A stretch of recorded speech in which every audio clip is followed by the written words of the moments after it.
Il était une fois, dans un petit village au pied des montagnes de l'Atlas, un enfant nommé Yassine.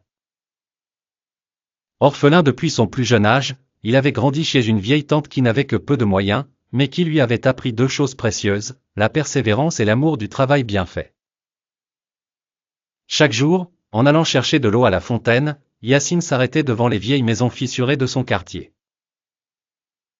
Il passait des heures à les dessiner avec un simple bâton sur le sable.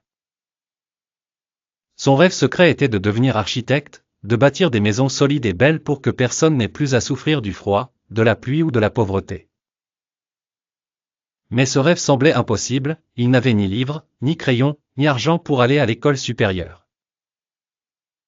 Pourtant, Yassine ne baissa jamais les bras. Le jour, il aidait un maçon du village à porter les briques, observant attentivement chaque geste, chaque mesure, chaque ligne tracée. Un jour, un professeur de passage remarqua ses dessins tracés sur des cartons recyclés. Émerveillé par le talent de l'enfant, il décida de l'aider.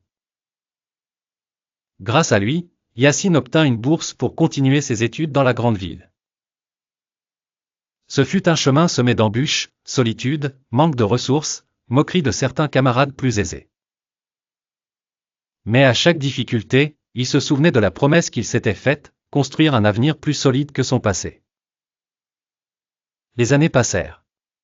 Par son courage et sa passion, Yassine devint l'un des plus grands architectes de son pays. Le jour de l'inauguration de son premier grand bâtiment, il prononça ces mots, « J'ai grandi sans maison véritable, mais j'ai appris que les murs ne sont rien sans le cœur.